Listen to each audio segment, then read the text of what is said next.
Congolese proverb says, when you find a good thing, hold it with both hands.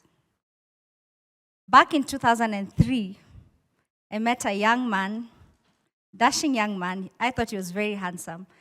He thought I was beautiful. Those are my words. He thought I was very strict. In August of that year, I left the country to go and study abroad, and he thought, why do all the good ones always have to leave? We remained friends and kept in touch. In December of 2005, I came back home and he showed me a photo of some goats and told me that he would like to bring those goats to our home one day. In other words, could I be his girlfriend? I said yes, and we sealed it.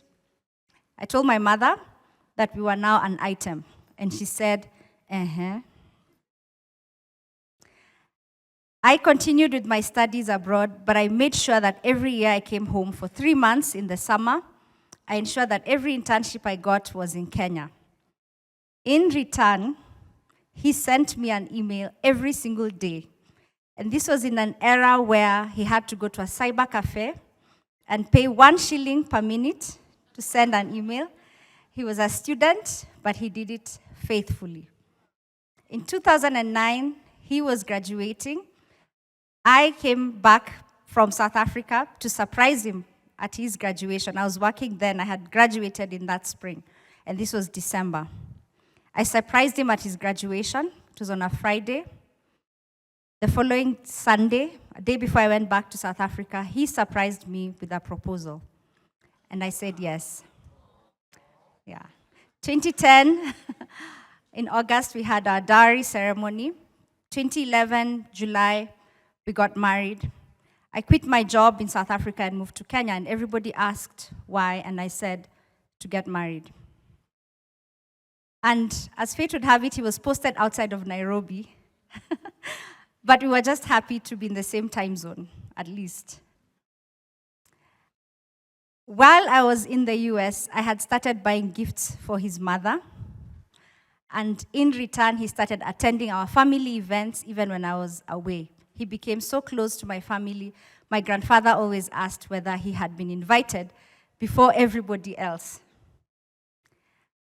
What happened is that I met his mom, of course, and soon after we got married, a few years later, she passed away.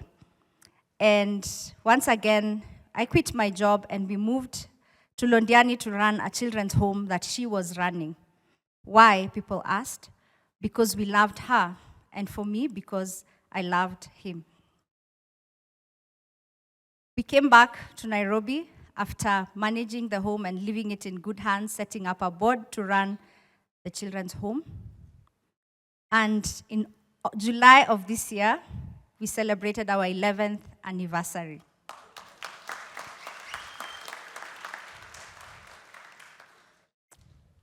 What does limitless mean to me? We live in an era of mtaachana tu.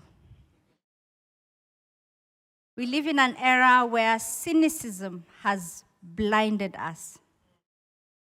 We live in an era where people say long-distance relationships cannot work, do not work.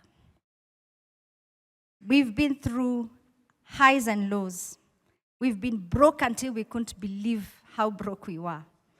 We've had deaths.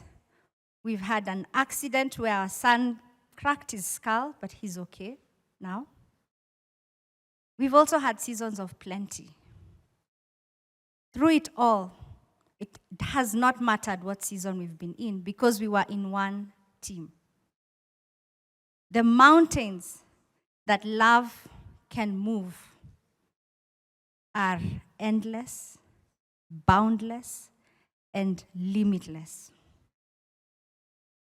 The name of the man is Poriot, and because in him I found a good thing, I'm holding him with both hands.